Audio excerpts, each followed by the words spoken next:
Conor passed the torch Saturday night. Didn't mean to. Wasn't his intentions. Wasn't the UFC intentions. It organically happened. Paddy's a massive star now. He's always been a star. Always been a star. The kid, I don't know how long I've said this. He's the closest thing to Conor we have. And Saturday night with that performance, he stole the show. Fought Justin Gaethje, and he did well against Justin Gaethje. Well, now we know the man's for real, because look at what he just did to Benoît Saint Denis, a man that is also for real, and he made it look easy, and he does it with charisma, he does it with style, he does it with personality, humour, flair. Put it all together, there's nothing not to like about this guy, and he's one of the most authentic people in all of the sport. Paddy Pimblett didn't just win at UFC 329, he completely changed the conversation around his career. For years, fans have argued over the same question. Is Paddy genuinely good enough to become a UFC champion, or has he simply benefited from clever matchmaking after his dominant victory over Benoît Saint Denis? That debate suddenly looks very different. The performance didn't just impress the fans, it caught the attention of some of the biggest voices in mixed martial arts, with Joe Rogan, Daniel Cormier, Michael Bisping, Chael Sonnen, Tom Aspinall and many others, all weighing in on what could be the biggest win of Paddy's career. Joe Rogan was one of the first to praise the performance, highlighting just how composed Paddy looked from the opening bell. I didn't quit on me still like a bitch. No, see, this is part of the stuff I wanted to ask you about. What are your thoughts on Ilya right now? He's a little bitch, lad. How can you sit there, call yourself a world champion and quit on your still when the going gets tough? You know what I mean? You don't do that. Real fighters don't do that. I know I beat Ilya and Justin Gaethje beat me, so it was a no-brainer for me that Justin Gaethje beat him. And I don't think Ilya's ever going to come back the same. Take me to the gym, please. It's because somebody like Paddy inspired him. There was nothing short of that. His walkout, he looked like he was having fun. He gets in the ring. He called this move, by the way. And when you lock that in dry, Paddy the Baddy used to be like a regional fighter that said some funny things with a weird hairdo. That's not who he is. This is one of the best fighters in the world. The only reason he was a co-main event tonight is because McGregor made the walk. Paddy the Baddy is a bona fide star. Rather than forcing mistakes, Pimblett stayed patient, capitalized on his opportunities and secured a stunning first-round Darce choke that immediately became one of the standout moments of UFC 329. Rogan explained that every time people question Paddy's level, he somehow finds another way to silence the doubters. Daniel Cormier also pointed towards how much Paddy has improved. In previous fights, critics questioned his defense and whether he'd struggle once he reached the elite level of the lightweight division. Back then I fought Jared Gordon, I was still an immature kid. I might have been 26, but I was still an immature child, where now I've got kids of my own and I've got a lot smarter head on my shoulders. For me, I think Paddy Pimblett is a future champion. I truly mean that. He's very good everywhere. He's good at creating the chaos. And I think for him, once he gets into chaos, he's able to find submissions. And each submission that he really, gets is very, very, good basics, good fundamentals, meaning that BSD comes across the board, they start exchanging, he shoots a takedown, he gives up his neck, he takes the neck, and he stays with the choke.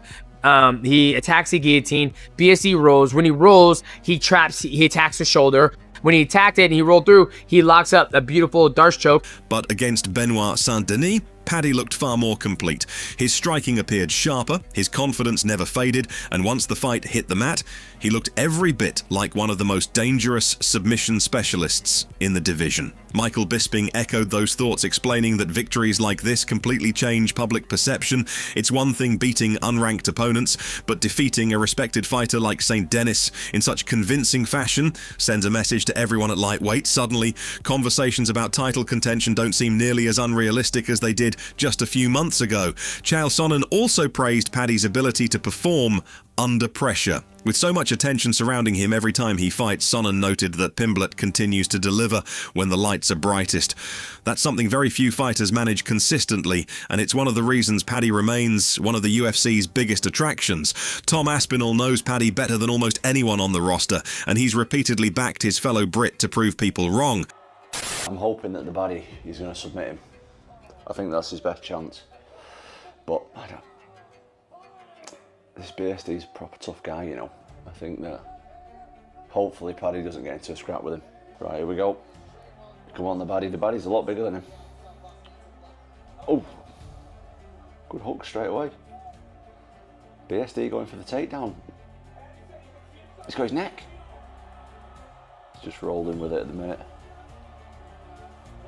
Oh, he's got like an anaconda straight away. And they're really dry, they're 30 seconds in.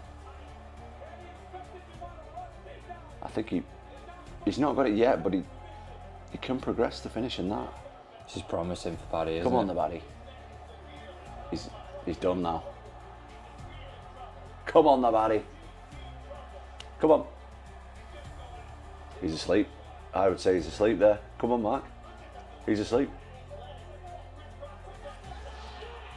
Wow. Good. Hey, that was good. Buzzing for the Paddy with the comeback win. Rematch. Rematch is on the card. What do you think? Another exciting title fight. Well done to the Paddy. Come on. Absurd. I mean, You gave the guy who's a choke artist what he wants in the first 20 seconds of the fight? What? Now that was a nasty performance for Paddy. I mean, he got a layup. I say to guys while we're watching the fights, I go, why can't I ever get a guy who's just reckless enough to do that for me and give me what I want and make me look like a superhero? You know what I mean? After UFC 329, many fans pointed back to those comments, believing this performance showed exactly why Aspinall has always had so much confidence in him. That naturally leads to the biggest question of all. Could Paddy Pimblett become the next superstar of the UFC? Comparisons to Conor McGregor have followed Paddy throughout his career. Both built enormous fan bases long before reaching championship level. Both know exactly how to promote a fight, and both have a unique ability to get the entire MMA world talking. While they're very different fighters stylistically, the excitement surrounding Paddy is beginning to remind fans of the buzz that surrounded McGregor. A sick performance. Submitted Benoît Saint Denis in the first exchange. Insane Darce choke. Spider monkey wrapped all around his body. Put Benoît Saint Denis to sleep. The energy that Paddy brought, honestly, is something that makes the UFC insanely happy. Makes the fans, they love that kid, guys. People are going crazy in here as Paddy Pimblett walked out and as Paddy Pimblett left the octagon. He's a stud and he deserves a big fight. I know people are sick of me saying that Joe Silva tried to sign him when he was 21 and he could have come to the UFC at 23, but he wanted to come as the proper athlete. But relative to who I know him to be, the martial artist, the hard worker, the public perception has been way off, right?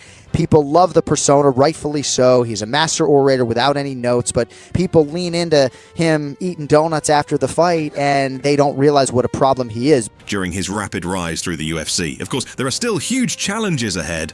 The lightweight division remains one of the toughest in the sport, with names like Islam Makhachev, Arman Tsarukyan, Charles Oliveira, and Justin Gaethje all standing between Paddy and UFC gold. Every step up now becomes significantly more difficult, and every performance will be scrutinized even more closely than the last. But after UFC 329, one thing has undeniably changed. People are no longer asking whether Paddy Pimblett belongs amongst the elite. They're asking how far he can go, and if he continues producing performances like this, the road to a UFC title may be much shorter than many people ever imagined.